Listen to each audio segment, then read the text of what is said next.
الحمد لله رب العالمين، والصلاة والسلام على سيد المرسلين. أما بعد، أعوذ بالله من الشيطان الرجيم. بسم الله الرحمن الرحيم. إن الله يحب المتطهرين. فقد قال النبي صلى الله عليه وسلم: النزافة تدعو إلى الإيمان. عن عائشة رضي الله تعالى عنها قالت: الإسلام نظيف فنظفوا. صدق الله العظيم وصدق رسوله النبي الكريم، ونحن على ذلك لمن الشاهدين والشاكرين، والحمد لله رب العالمين. إن الله وملائكته يصلون على النبي يا أيها الذين آمنوا صلوا عليه وسلموا تسليما. درود پاک پڑھ لیجیے. اللہم صلی علی محمد وعلى آل محمد كما صليت على إبراهيم وعلى آل إبراهيم إنك حميد مجيد.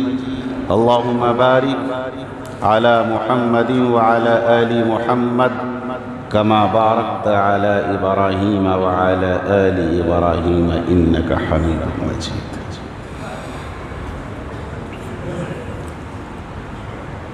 محترم و مکرم حاضرین جمعہ، قابل قدر بزرگوں، نوجوان دوستوں، پیارے و دینی و ایمانی بھائیوں، عفت مآب خواتین اسلام، خواتین امت،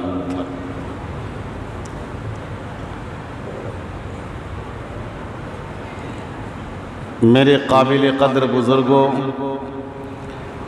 گزشتہ جمعہ آپ حضرات کے سامنے بندہ ناچیز نے اسلام کے ایک اہم عنوان پر گفتگو کا آغاز کیا تھا،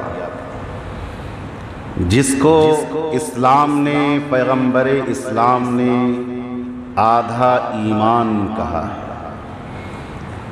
الطہور شطر الایمان، النظافت نصف الایمان، کہ پاکی صفائی آدھا ایمان ہے.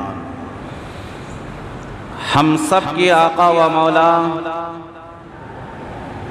سرور کونین، امام کائنات، فخر دو عالم صلی اللہ علیہ وسلم نے ایک موقع پہ ارشاد فرمایا: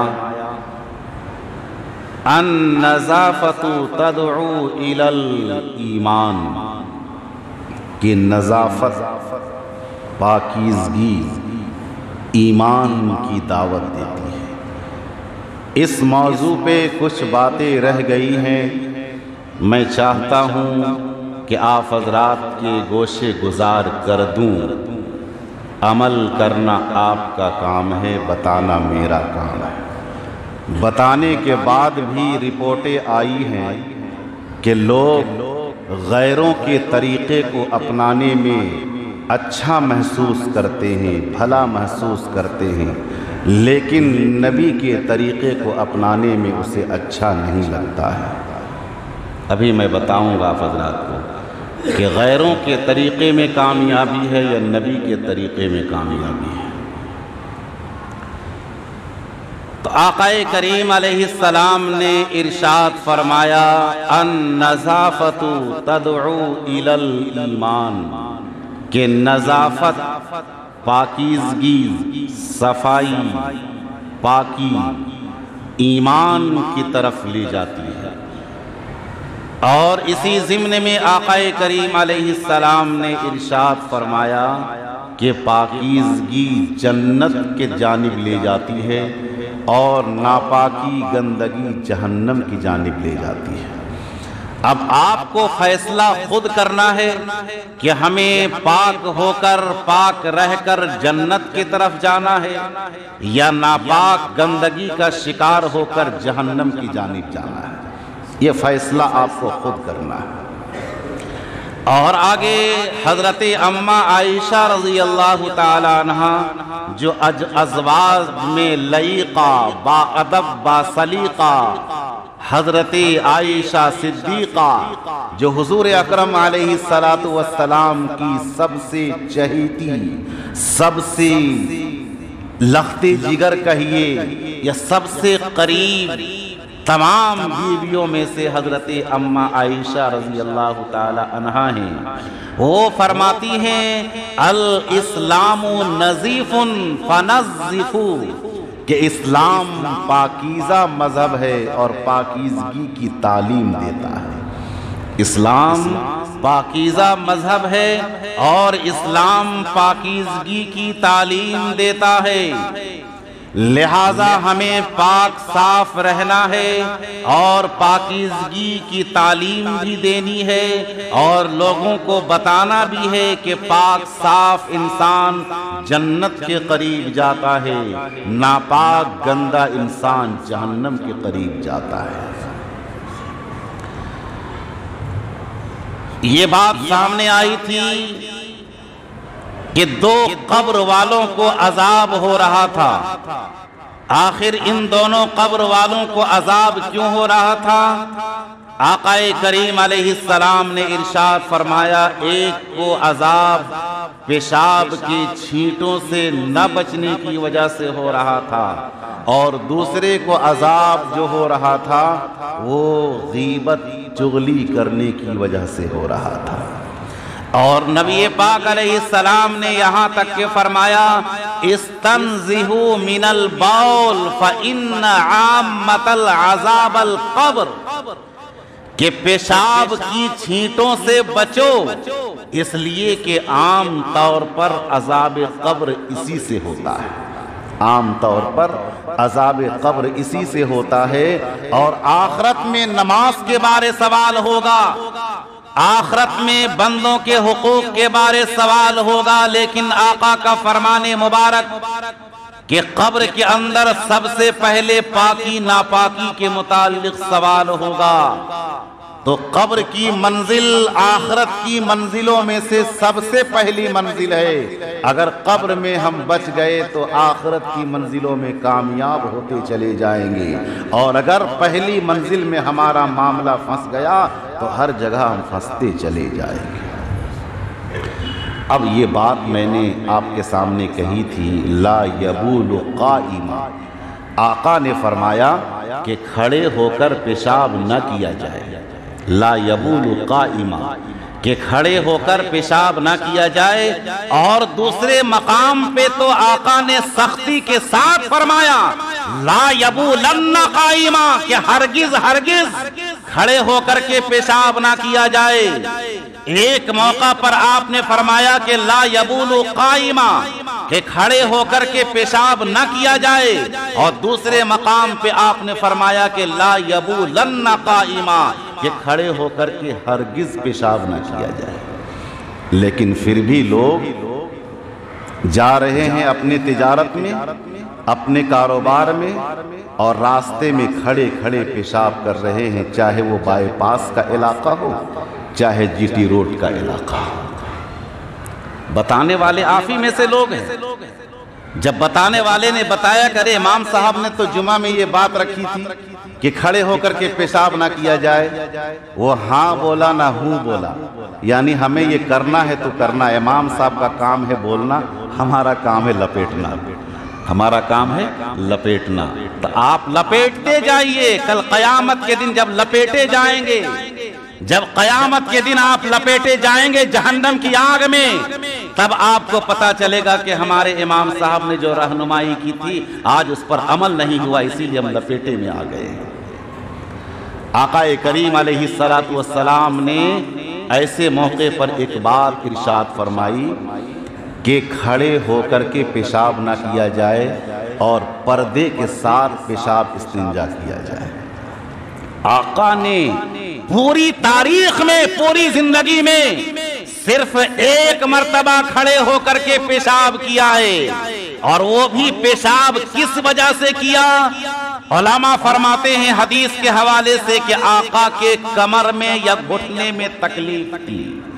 اس تکلیف کی وجہ سے آقا نہیں بیٹھ پا رہے تھے، اسی لیے نبی پاک علیہ السلام نے پوری زندگی میں ایک بار صرف کھڑے ہو کر کے پیشاب کیا ہے، اور بیان جواز کی۔ اس کا کیا مطلب؟ اگر کسی کو کوئی تکلیف ہے، کوئی پریشانی ہے، تو کھڑے ہو کر کے پیشاب استنجا کرنا جائز ہے۔ بیان جواز کے لیے آقا کریم علیہ السلام نے اجازت دی ہے، لیکن اچھا کھچا نوجوان، تڑنگا لمبا انسان، جسم و جثہ میں طاقت، اور نقل اتار رہا ہے غیروں کی، اور اسی میں کامیابی سمجھ رہا ہے۔ آج تو مسلمان نقل کرنے میں برباد ہے۔ جب بامبے کے ہیرو نے بال کو پیچھے سے کٹوایا تو یہ بھی پیچھے سے کٹوا لیا، جب آگے سے کٹوایا تو یہ بھی سے کٹوا لیا، جب آگے زلفی رکھا تو یہ بھی رکھ لیا، جب بمبے والوں فلم اسٹار نے پینٹ اٹھا کے پہنا تو یہ بھی اٹھا کے پہنا، جب یہ پینٹ سٹا کے پہنا تو یہ بھی سٹا کے پہنا، جب یہ پینٹ کو پھاڑ کر کے پہنا تو یہ بھی پھاڑ کر کے پہنا، اور جب زمین میں گھسیٹتے ہوئے پہنا شاہ رخ خان کے طرز پر عمل کرتے ہوئے، تو ہمارے نوجوانوں نے زمین میں گھسیٹتے ہوئے بھی اپنے پینٹ کو پہنا۔ اب صرف ایک چیز کا انتظار رہ گیا ہے۔ کس چیز کا معلوم ہے؟ جس دن فلم والے اپنا پینٹ اتار دیں گے، ہمارے نوجوان بھی اتارنے پر مجبور ہو جائیں گے۔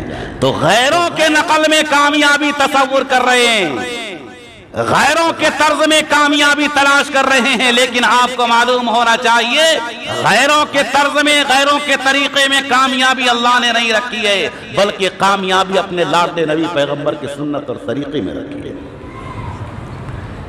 آئیے میں آپ کو ایک دردناک واقعہ بتاؤں۔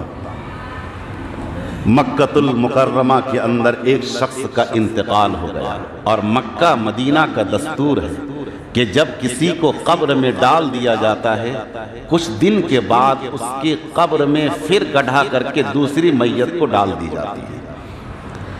مکہ مدینہ کا یہ دستور ہے، ہمارے ہاں ہوتا ہے، لیکن سالوں سال گزر جاتے ہیں، اس کے بعد یہ معاملہ پیش آتا ہے۔ لیکن مکہ المکرمہ مدینہ المنورہ کے اندر ایک میت کو قبر میں ڈالا گیا، کچھ ہی دنوں کے بعد پھر اس میں دوسری میت کو ڈال دیا جاتا ہے۔ ایک شخص کا انتقال ہو گیا، ایک شخص کا مکہ غیروں کے نقل کرنے میں کیا تباہی آتی ہے آپ دیکھیے۔ ایک شخص کا انتقال ہو گیا، قبر کھودی گئی، جیسے ہی قبر کھودی گئی تو اس قبر کے اندر ایک حسین خوبصورت جوان لڑکی نظر آئی، مردہ لڑکی، خوبصورت حسین جوان لڑکی نظر آئی۔ اب جیسے ہی لوگوں نے جھانک کر کے دیکھا کہ یہاں تو ایک عام انسان کو دفن کیا گیا تھا، آخر اس کے مقام پر ایک نوجوان حسین و جمیل لڑکی کیسے آ گئی؟ وہاں جتنے لوگ تھے سارے لوگ پریشان ہو گئے، اور وہ جو لڑکی تھی وہ فرانس، یورپین لڑکی تھی، فرانس کی رہنے والی تھی۔ اسی مقام پر ایک شخص فرانس سے حج بیت اللہ کرنے کے لیے آیا ہوا تھا، اسی مقام پر وہ بھی وہاں کا کھڑا تھا۔ آگے بڑھ کر کے دیکھا تو اس صاحب نے لڑکی کو پہچان لیا۔ صاحب نے کیا کہا؟ حج کرنے والے صاحب نے کیا کہا؟ کہہ رہے یہ لڑکی تو فرانس کی رہنے والی ہے، یہ لڑکی تو فرانس کی رہنے والی ہے، میں نے اسے چند دینی کتابیں پڑھائی ہیں، یہ پہلے عیسائیت کا مذہب مانتی تھی، عیسائی گھرانے سے تعلق رکھتی تھی، لیکن جب میں نے اسے پڑھانا شروع کیا، عیسائیت کو چھوڑ کر کے مذہب اسلام قبول کر لیا، اور مذہب اسلام کو اتنا پسند کیا، اتنا پسند کیا، لگتا ہے مذہب اسلام اور شریعت اسلام کو پسند کرنے کی برکت سے اللہ تبارک و تعالی نے ان کی لاش کو فرانس سے منتقل کر کے مکہ المکرمہ بھیج دیا۔ لگتا ہے اسلام کی برکت سے مبارک جگہ میں، بابرکت جگہ میں ان کی لاش کو بھیج دیا گیا ہے۔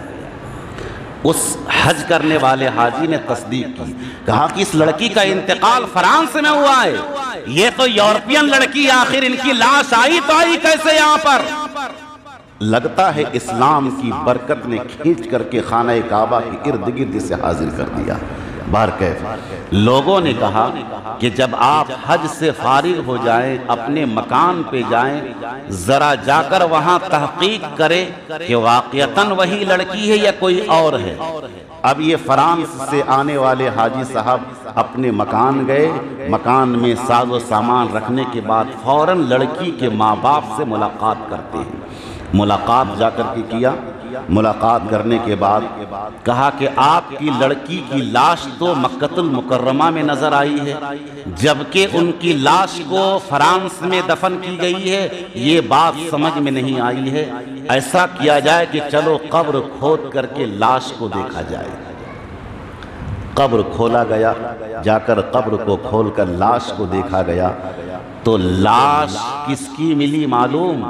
جس کا انتقال مکہ میں ہوا تھا اس کی لاش نظر آئی، یعنی لڑکی کا چہرہ نہیں تھا، لڑکی کی لاش و ناش نہیں تھی۔ اب پریشان ہو گئے گھر والے، ماں باپ پریشان ہو گئے کہ آخر ہماری بیٹی کی لاش کیا ہو گیا یہاں سے۔ اب وہ حاجی صاحب مکہ المکرمہ کے لوگوں کو اطلاع بھیجی اور فرمایا کہ اس شکل کا انسان یہاں پہ نظر آ رہا ہے۔ اب اس شکل جس کو وہاں پہ دفن کیا گیا تھا مکہ المکرمہ کے اندر، اسی شکل کا انسان وہاں پر موجود تھا فرانس میں۔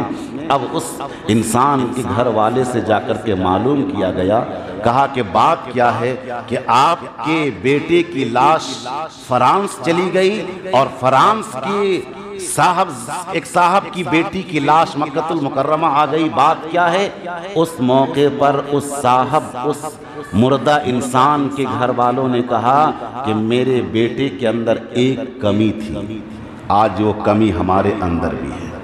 کیا کہا؟ کہ میرے بیٹے کے اندر، میری اولاد کے اندر ایک کمی تھی، اور ہمیشہ یہ کہا کرتا تھا کہ اسلام میں ناپاکی کے بعد فوراً غسل کرنا یہ بہت بھاری معلوم ہوتا ہے۔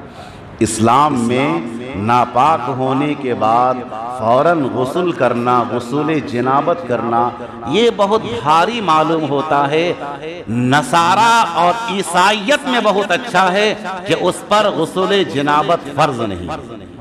عیسائیت کے اندر کیا مسئلہ ہے کہ اگر کوئی ناپاک ہو جائے تو غسل کرنا فرض نہیں ہے، لیکن ہمارے مذہب اسلام میں، شریعت اسلام میں یہ مسئلہ ہے، اگر کوئی ناپاک ہو جائے تو ناپاک انسان فوراً غسل کرنے کی کوشش کرے، اس پر غسل کرنا فرض ہو جاتا ہے۔ اب کیا ہوا؟ اس مکہ المکرمہ میں انتقال کرنے والا شخص نے اسلام کو پسند نہیں کیا، غیر اسلام کو پسند کیا، نصارہ کے طریقے کو، نصرانی اور عیسائی کے طریقے کو پسند کیا ہے، تو رب تعالیٰ نے فرانس میں مرنے والی لڑکی کے قبر میں اس کو منتقل کر دیا، اور یہ فرانس کی رہنے والی لڑکی جو اسلام کو قبول کر چکی تھی اور اسلام سے محبت کرنے والی ہو گئی تھی اور اسلام کے طرز کو اپنانے والی ہو گئی تھی، ان کی قبر کو رب تعالیٰ نے اسلام پر چلنے کی برکت سے مکہ المکرمہ میں منتقل کر دیا۔ تو آج ہم غیروں کے طریقے میں کامیابی تلاش کر رہے ہیں اور کھڑے کھڑے پیشاب کر رہے ہیں، لیکن آپ کو یہ نہیں معلوم کھڑے کھڑے پیشاب کرنا یہ غیروں کا طریقہ ہے، کھڑے کھڑے پیشاب کرنا یہ جانوروں کا طریقہ ہے۔ نبی پاک علیہ السلام نے کبھی کھڑے ہو کر کے سوائے ایک مرتبہ پوری زندگی میں کبھی کھڑے ہو کر کے پیشاب نہیں کیا ہے۔ آج لوگ کھڑے کھڑے جانور کی طرح پیشاب کر رہے ہیں، اور جہاں چاہے کچھ لوگ بیٹھ کر بھی پیشاب کرتے ہیں۔ ایسی بات نہیں، میں رات کو آ رہا تھا ایک گھر سے، ایک صاحب لے گئے، ان کے گھر میں کچھ پریشانی تھی، 10:20 گھڑی میں ہو رہا تھا۔ میں نے موبائل میں دیکھا لائن کنارے ایک انسان، چہرے پر داڑھی بھی تھی، بیٹھ کر کے وہ پیشاب کر رہا ہے۔ میں نے دائیں بائیں نظر دوڑائی، اس کے سامنے پانی کا لوٹا تھا، نہ پانی کا کوئی برتن تھا، بیٹھ کر کے پیشاب تو کر رہا ہے۔ کچھ لوگ تو بائی پاس میں کھڑے ہو کر پیشاب کر رہے ہیں، اور کچھ لوگ لائن کے کنارے بیٹھ کر، کھڑے تو نہیں، بیٹھ کر پیشاب تو کر رہے ہیں، لیکن استنجا نہیں لے رہے ہیں، پانی استعمال نہیں کر رہے ہیں۔ اب آپ اندازہ لگائیے، وہ بوڑھا جس کا پاؤں ایک پاؤں قبر میں جا چکا ہے، وہ بیٹھ کر تو پیشاب کر رہا ہے، لیکن ناپاکی کے ساتھ وہاں سے اٹھ رہا ہے اور اسی حالت میں بستر پہ جا رہا ہے۔ اسے یہ نہیں معلوم اگر اسی حالت میں میری موت موت ہو گئی تو میں کس حالت میں دنیا سے جاؤں گا، کس حالت میں جاؤں گا۔ آج لوگ شکایت کرتے ہیں کہ مولانا صاحب، امام صاحب کچھ تعویذ دیجئے نا، کاروبار میں برکت نہیں ہو رہی ہے، پورا سفر آپ ناپاکی میں کر رہے ہیں، پوری تجارت آپ ناپاکی میں کر رہے ہیں، دن بھر آپ کام کرتے ہیں، ناپاک آپ کا بدن ہوتا ہے۔ اللہ کے لاڈلے نبی کا فرمان ہے، اسے کاروبار میں برکت نہیں ہوگی۔ حضرت علی مرتضیٰ رضی اللہ تعالیٰ عنہ نے تو یہاں تک کہ فرما دیا کہ جس گھر میں 3 چیزیں ہوں گی اس گھر میں کبھی رحمت کے فرشتے نہیں آئیں گے۔ حضرت علی رضی اللہ تعالیٰ عنہ کا فرمان ہے کہ جس گھر میں 3 چیزیں ہوں گی اس گھر میں رحمت کے فرشتے نہیں آئیں گے۔ نمبر 1 کتا۔ آج لوگ، یہاں تو ماحول نہیں ہے، پتہ نہیں کسی گھر ہوگا، آج لوگ شوقیہ کتا پال رہے ہیں۔ یہ بھی انگریزوں کا طریقہ ہے۔ انگریز، یہود و نصارہ کے لوگ اپنے اپنے گھروں میں شوقیہ کتا پالتے ہیں، اور آپ کو پتا ہونا چاہیے کہ سماج اتنا گر چکا ہے، یہود و نصارہ کا سماج اتنا گر چکا ہے، آج اسی سماج کو اپنانے کو فخر سمجھتے ہیں۔ آپ کو پتا ہونا چاہیے یہود و نصارہ کا سماج اتنا گر چکا ہے، اتنا گر چکا ہے کہ گھر میں کتا پالتی ہیں عورتیں، اور اپنے شوہر سے جب جنسی خواہش اور سیکس پورا نہیں ہوتا ہے اپنے گھر میں پلنے والے کتے سے اپنی خواہش کو پوری کرتی ہیں۔ اسی کو ہم اپنائے ہوئے ہیں، غیروں کے طریقے کو اپنانے میں کامیابی سمجھ رہے ہیں۔ آقا نے فرمایا، حضرت علی رضی اللہ تعالیٰ عنہ کا فرمان روایت بیان کرتے ہیں کہ جس گھر میں کتا ہوگا اس گھر میں رحمت کے فرشتے نہیں آئیں گے۔ آج لوگ کتا شوق سے پال رہے ہیں، لیکن علماء فرماتے ہیں کتا اگر سامان کی حفاظت یا اپنی حفاظت کی خاطر کوئی پال رہا ہے تو شرعاً کوئی منع نہیں ہے۔ حفاظت کے لیے اگر کوئی کتا گھر میں پالتا ہے تو پال سکتا ہے، اجازت ہے، لیکن شوقیہ اگر کوئی گھر میں کتا پالتا ہے، علماء کرام نے حدیث کے حوالے سے فرمایا کہ یہ ناجائز اور حرام ہے، اور اس کے گھر میں رحمت کے فرشتے نہیں آتے ہیں۔ ایک جاہل سے کہا گیا کہ جس کے گھر میں کتا ہوتا ہے اس کے گھر میں رحمت کے فرشتے نہیں آتے ہیں۔ اس جاہل نے کیا کیا معلوم؟ کہا کہ اب تو میں کتا پالوں گا، کیوں؟ تاکہ میری روح نکالنے کے لیے فرشتہ نہیں آئے گا۔ اللہ اکبر! کیا کہا کہ میں تو کتا پالوں گا تاکہ میری روح نکالنے کے لیے فرشتہ نہیں آئے گا۔ جب یہ مسئلہ عالم تک پہنچا تو عالم نے کہا کہ جاؤ اسے بتا دو کہ تجھے انسانوں کے روح نکالنے والا فرشتہ نہیں آئے گا، بلکہ جس کتے کو نکالنے والا فرشتہ، روح نکالنے والا، جس کتے کا روح نکالنے والا فرشتہ جو ہے وہی تجھے نکالنے کے لیے آئے گا، وہی تجھے نکالنے کے لیے آئے گا۔ بزرگوں، دوستو، تو کتا بالکل گھر میں نہیں پالنا ہے، اس میں گھر میں برکت نہیں آتی ہے، رحمت کے فرشتے نہیں آتے ہیں۔ نمبر 2،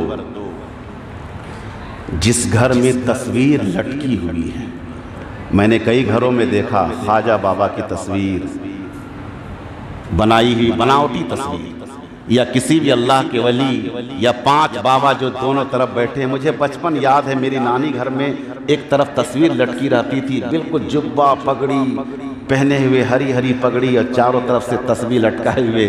پہلے چلتا تھا، اب تو بند ہو گیا۔ میری نانی سے جب میں نے کہا کہ تصویر کو ہٹا دیجئے تو ہم سے خفا ہو گئی، اور بولا کہ تجھے پتہ نہیں ہمارے بابا کی تصویر ہے، ہمارے پیر بابا کی تصویر ہے۔ تو لوگ پیر بابا کی تصویر رکھے ہوئے ہیں، آپ اپنے پیر بابا سے جا کر کے پوچھئے کہ کیا تصویر کھینچنا جائز ہے؟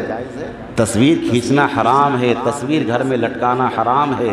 آقا نے فرمایا کہ جس گھر میں تصویر لٹکی ہوئی ہے، یہاں پر رک کر کے میں ایک بات بتاؤں، اگر کسی درخت کی تصویر، کسی مکان کی تصویر، خوبصورت منظر کی تصویر اگر ہے تو آپ گھر میں لٹکا سکتے ہیں گھر کی رونق کو بڑھانے کے لیے، لیکن کسی جاندار کی تصویر یا کسی جانور کی تصویر، کسی انسان کی تصویر جس میں روح ہو، جس میں مخلوق کی تصویر ہو، اس کی تصویر لٹکانا بالکل حرام ہے، اور اس گھر کے اندر رحمت کے فرشتے نہیں آتے ہیں۔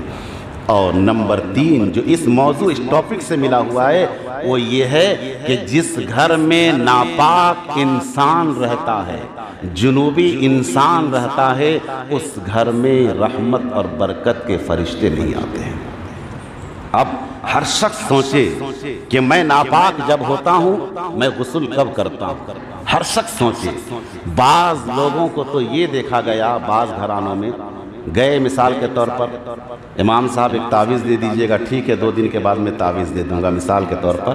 دوسرے تیسرے دن وہ آئے، لے گئے، چلیے تھوڑا دم کر دیجئے گا میرے بچے کو یا میرے اہلیہ کو یا گھر میں کوئی جو پریشان ہے، دم کر دیا گیا، لیجئے یہ تعویذ پہنا دیجئے گا بچے کو یا اہلیہ کو یا آپ۔ اب تعویذ لینے والا کوئی نہیں۔ اندازہ کر سکتے ہیں مسلمانوں کی کیا حالت ہے، اور پریشان ہیں لوگ اور کہتے ہیں کہ برکت نہیں ہوگی۔ قسم خدا کی، لاڈلے نبی کا فرمان ہے جب تک آپ کے گھر میں رحمت کا فرشتہ نہیں آئے گا تو برکت کہاں سے آئے گی؟ تعویذ لینے والا گھر میں کوئی نہیں ہے، اسے معلوم ہے کہ اس میں قرآن کی آیت ہے، اللہ کا کلام ہے، نبی کی تعلیم ہے، نبی کا فرمان ہے۔ 2-4 گھر میں لوگ ہیں لیکن تعویذ لینے والا کوئی نہیں ہے۔ عورت کہتی ہے کہ آپ لے لیجئے، مرد کہتا ہے کہ آپ لے لیجئے، فلاں عورت کہتی ہے کہ آپ لے لیجئے۔ ارے بھائی کیا مسئلہ ہے؟ اس سے صاف مسئلہ سمجھ میں آتا ہے کہ پورے گھر کے لوگ ناپاک ہیں، پورے گھر کے لوگ ناپاک ہیں۔ آخر تعویذ پھر کہاں رکھی جاتی ہے معلوم؟ امام صاحب تعویذ اس طاق میں رکھ دیجئے نا، یا تکیہ کے نیچے ڈال دیجئے۔ یہ حال ہے میری امت کے قوم کے لوگوں کا، کہاں سے برکت آئے گی؟ تو آقا نے کیا فرمایا؟ جس گھر میں تصویر ہو، جس گھر میں کتا ہو، جس گھر میں ناپاک انسان ہو، اس کے گھر میں رحمت کے برکت کے فرشتے نہیں آتے ہیں۔ اسی لیے فرمایا گیا جیسے ہی انسان ناپاک ہو جائے، اگر غسل کرنے کا موقع نہ ہو تو کم سے کم وضو ضرور کر لے۔ اگر کھانے پینے کا تقاضا ہو، علماء فرماتے ہیں حدیث کے حوالے سے، پہلے وہ وضو کر لے، اس کے بعد وہ کھائے پیے پھر سو جائے۔ اور سونا کب تک ہے؟ ہم یہ سمجھتے ہیں کہ اب صبح اٹھیں گے 8-9 بجے آرام سے اور نہا دھو کر کے پھر قضا نماز پڑھیں گے۔ اکثر یہ ہو رہا ہے، اکثر یہ اس کا شکار ہے لوگ کہ رات کو ناپاک اگر ہو گئے کسی وجہ سے تو نماز فجر سے پہلے غسل کا اہتمام نہیں ہے۔ صبح اٹھتے ہیں 9-10 بجے، آرام سے نہائیں گے، پھر نہائیں گے نہیں بلکہ صبح اٹھیں گے آرام سے لنگی گنجی پہن کر پہلے چوک جائیں گے، چائے کا مزہ لیں گے، پھر آئیں گے، برش کریں گے، نہائیں گے، پھر اپنی دکان اپنے کاروبار میں جائیں گے۔ تب تک آپ کے گھر میں لعنت برس رہی ہے، آپ کس دنیا میں کھوئے ہوئے؟ آقا کریم علیہ السلام نے تو صاف لہجے میں فرما دیا کہ جس گھر کے اندر ناپاکی انسان رہتا ہے اس گھر کے اندر رحمت کے برکت کے فرشتے نہیں آتے ہیں۔ لہٰذا ہم بچیں گے انشاءاللہ، اس پر عمل کریں گے انشاءاللہ۔ تو جب عمل کریں گے تو سمجھ میں آ جائے گا کہ آپ عمل کیے ہیں یا نہیں۔ کیسے پتہ چلے گا؟ کہ مغرب میں 6 صف نمازی، عشاء میں 7 صف نمازی اور فجر میں 1 صف بھی نہیں، فجر میں 1 صف بھی نہیں۔ اسی میں سمجھ میں آ جاتا ہے کتنے پاک ہیں کتنے ناپاک ہیں، اسی میں آپ پکڑا جاتے ہیں۔ یا تو پھر سستی آپ کی ہے، آپ وقت پہ نماز پڑھنا نہیں چاہتے ہیں، قضا کر کے نماز پڑھنا چاہتے ہیں۔ تو میں یہ بتا رہا تھا کہ آقا کریم علیہ السلام نے بیٹھ کر کے ہمیشہ پیشاب کیا۔ ایک موقع پر مجبوری کی حالت میں آپ نے کھڑے ہو کر پیشاب کیا۔ دوسری بات پردے کے ساتھ آپ نے استنجا کیا ہے۔ ہم چوک چوراہے میں، کھیت کھلیانوں میں جہاں چاہتے ہیں بیٹھ جاتے ہیں اور بیٹھ کر کے پیشاب کرنے لگتے ہیں۔ یہ بھی شریعت اسلام، شریعت مصطفیٰ کے خلاف ہے۔ حضور پاک علیہ السلام نے پردے کی تعلیم دیتے ہوئے فرمایا اگر کسی کو استنجا کی ضرورت پیش آ جائے تو کیا کیا جائے؟ چھپ کر کے پردے کے ساتھ پیشاب کیا جائے۔ ایک موقع ایسا آیا کہ نبی پاک علیہ السلام کو استنجا محسوس ہوا، وہاں کوئی پردے کا انتظام نہیں تھا۔ نبی پاک علیہ السلام نے آگے بڑھ کر 2 درختوں کو اشارہ کیا۔ آقا کا حکم درختوں نے مانا ہے۔ آقا نے 2 گھنے درخت کو جا کر کے اشارہ کیا اور کہا کہ میں پیشاب کرنے کا متقاضی ہوں، میں چاہتا ہوں کہ پیشاب کروں لیکن کہیں پر پردے کی جگہ نہیں ہے۔ تم میرے ساتھ ساتھ چلو، دونوں درختوں سے فرمایا کہ تم میرے ساتھ ساتھ چلو۔ دونوں درختوں کی جڑیں اپنی جگہ سے ہلنے لگی اور ہلنے کے بعد اپنی جڑ کو چھوڑ دیا اور دونوں درخت نبی پاک علیہ السلام کے پیچھے پیچھے چلنے لگے، اور چلتے چلتے آگے بڑھ کر کے دونوں درخت نے آپ کو سایہ بھی کر دیا، آپ کو پردے میں بھی کر دیا۔ پردے میں جا کر کے آقا نے استنجا کیا، اپنی ضروریات سے فارغ ہو گئے۔ پھر آقا نے فرمایا کہ تم اپنی اپنی جگہ پہ چلے جاؤ۔ وہ دونوں درخت اپنی اپنی جگہ پر چلے گئے۔ نبی پاک علیہ السلام نے فرمایا اگر تجھے پیشاب کی ضرورت پیش آ جائے کھلے میدان میں تو وہاں پر پردے کا خیال کرتے ہوئے پیشاب کیا جانا چاہیے، لیکن ہم جانور کی طرح جہاں چاہتے ہیں بیٹھ کر کھڑے ہو کر پیشاب کرنا شروع کر دیتے ہیں۔ عورتیں بھی گزر رہی ہیں، سماج کے لوگ بھی گزر رہے ہیں، اور انسان کو احساس تک بھی نہیں ہوتا ہے، تو کب احساس ہوگا ہمیں اور آپ کو؟ اس لیے بزرگوں دوستو، اپنی زندگی میں احساس لائیں، اپنی زندگی کو تصور کی دنیا میں لائیں کہ ہم کیا کر رہے ہیں، ہمارا کیا عمل ہو رہا ہے، کہیں ایسا نہ ہو کہ میرے عمل سے میرا رب ناراض تو نہیں ہو رہا ہے۔ بزرگوں دوستو، تو ہمیشہ آپ پاک صاف رہیں۔ اسلام پاکیزہ مذہب ہے اور پاکیزگی کی تعلیم دیتا ہے۔ دوسری بات میں چلتے چلاتے یہاں تک کہ کہوں گا کہ آپ کے معاشرے میں میں دیکھ رہا ہوں ہر طرف گندگی پھیلی ہوئی ہے، جبکہ اسلام پاکیزہ مذہب ہے اور پاکیزگی کی تعلیم دیتا ہے، لیکن آپ کے محلے میں، آپ کے گلیوں میں، آپ کے سڑکوں میں ہر طرف گندگی کا ماحول پھیلا ہوا ہے۔ چوک چوراہے میں دیکھیے، راستوں میں دیکھیے، گھر کے دروازے پر دیکھیے، چاروں طرف سے گندگی پھیلی ہوئی ہے۔ اتنی گندگی پھیلی ہوئی ہے کہ وہاں پر بیٹھ کر کے کھڑے ہو کر کے بات کرنا بھی مشکل ہو جاتا ہے، پتہ نہیں گھر کے لوگ بیٹھ کر کے کھانا کیسے کھاتے ہوں گے۔ اس لیے اپنے چوک چوراہے کی صفائی کا اہتمام کریں، اپنے گھر کے دروازے کے سامنے صفائی کا اہتمام کریں، اپنے گھر کے صاف صفائی کا اہتمام کریں، اس لیے کہ اسلام پاکیزہ مذہب ہے، پاکیزگی کی صفائی کی تعلیم دیتا ہے۔ اللہ تبارک و تعالی ہمیں اور آپ کو ان سب باتوں پر عمل کرنے کی توفیق عطا فرمائے۔ آمین وآخر دعوانا ان الحمدللہ۔